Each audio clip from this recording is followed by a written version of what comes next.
News 24 घडामोडी, श्वास चालू घडामोडींचा। आयुर्वेद कॉलेज झाले भक्तिमय, विठुरायाच्या महाआरतीने अवतरली पंढरी। विठू नामाचा गजर, 65 वर्षांची अखंड परंपरा। आषाढी एकादशीच्या पावन पर्वानिमित्त आयुर्वेद कॉलेज येथे आमदार संग्राम जगताप यांच्या वतीने श्री विठ्ठल रुक्मिणीची मनोभावे महापूजा, महाआरती व महाप्रसादाचे आयोजन करण्यात आले। टाळ मृदुंगाच्या गजरात, विठ्ठल नामाच्या अखंड गजरात आणि भक्तिमय वातावरणात पार पडलेल्या या सोहळ्यामुळे आयुर्वेद कॉलेज परिसरात अक्षरशः पंढरी अवतरल्याचे चित्र निर्माण झाले। विठुरायाच्या दर्शनासाठी व महाआरतीसाठी भाविकांनी मोठ्या संख्येने उपस्थित राहत भक्तिभावाने सहभाग नोंदवला।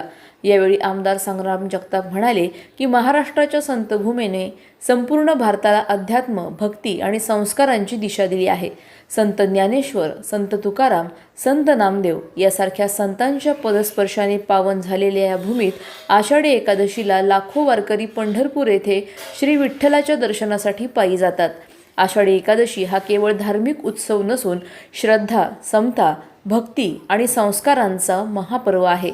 या दिवशी प्रत्येक भक्त मनोभावे पांडुरंगाची पूजा करून जीवनाला नवी ऊर्जा प्राप्त करतो।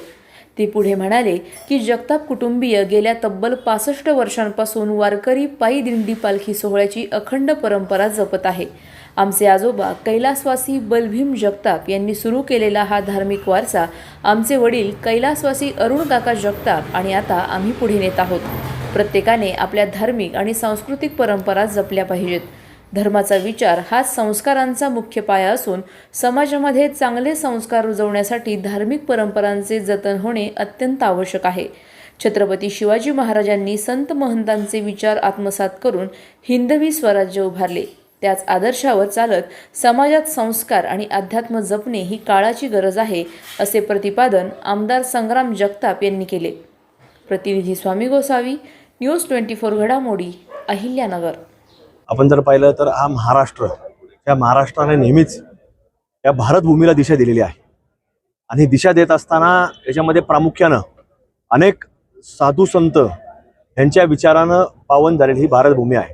त्याच्यामध्ये आपण जर महाराष्ट्राची परंपरा पाहिली तर आज आषाढी एकादश म्हणजे महाराष्ट्रातला हा एक फार मोठा वेगळा दिवस, एक पवित्र आणि पुण्याचा दिवस मानला जातो की करोडोच्या संख्येनं भाविक हे पायी पंढरपूरच्या दिशेने जात असतात आणि आजही किमान काही लाख लोक, 5-25 लाख लोक आज पंढरपूरमध्ये, आज त्या परिसरामध्ये आज असतात।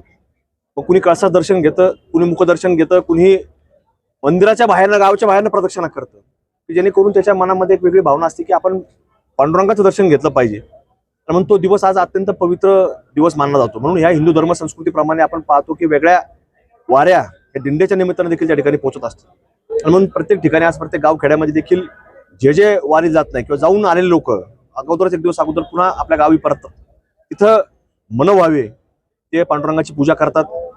आज या ठिकाणी देखील आमच्या कुटुंबाला देखील, जसं आता गणेशजी भोसले साहेबांनी सांगितलं, 65 वर्ष झाले आमच्या आजोबांनी दिंडी सुरू करून आणि आज जवळपास आमच्या कुटुंबातला सदस्य हा 65 वर्षापासून त्या दिंडीमध्ये सहभागी असतो।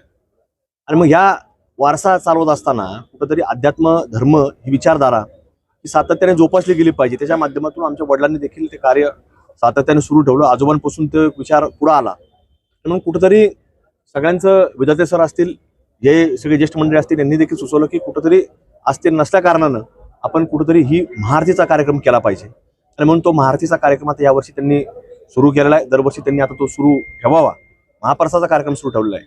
आणि ही विचारधारा, अध्यात्माची, धर्माची विचारधारा, भगव्याची विचारधारा ही छत्रपती शिवाजी महाराजांपासून पुढे चालत आलेली आहे आणि त्यांना साधू संतांनी दिलेली होती। म्हणून त्याच विचारधारेवरती समाजामध्ये काम करत राहिलं पाहिजे आणि याच्यातनं चांगल्या प्रकारे जो धर्मातला विचार मिळतो तो संस्काराचा विचार मिळतो आणि म्हणून ते संस्कार देखील आपल्या सर्वांच्या माध्यमातून जोपासले जावात, अशीच या निमित्तानं मी भावना व्यक्त करतो। आज मुख्यमंत्री, उपमुख्यमंत्री हे सगळेच कालपासून पंढरपूरमध्ये दाखल झालेले आहेत।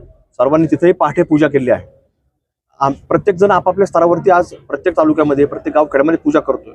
आम्ही देखील या ठिकाणी पांडुरंगाच्या चरणी प्रार्थना केली की या महाराष्ट्र आदेश अत्यंत चांगल्या विचारधारेनं आज जे जागतिक पातळीवर संकट आहेत, तर या संकटामध्ये कुठेही भारताला कुठेही धक्का लागू नये आणि इथला शेतकरी असेल, इथला आमचा उद्योजक असेल, इथला प्रत्येक आमचा विद्यार्थी असेल, प्रत्येक कष्टकरी असेल, हातावर पोट असेल, प्रत्येकजण एक सुखानं या भारतभूमीमध्ये आणला पाहिजे आणि या भारताची विचारधारा ही अखंडरित्या त्यांनी पुढे ठेवली पाहिजे. हीच भावना आम्ही पांडुरंगाचरणी या ठिकाणी आज मागणी केली आहे. अशाच बातम्यांचा आढावा घेण्यासाठी आजच आपल्या YouTube चॅनलला सबस्क्राईब करा. बातमी आवडल्यास लाईक करा आणि इतरांपर्यंत शेअर करा.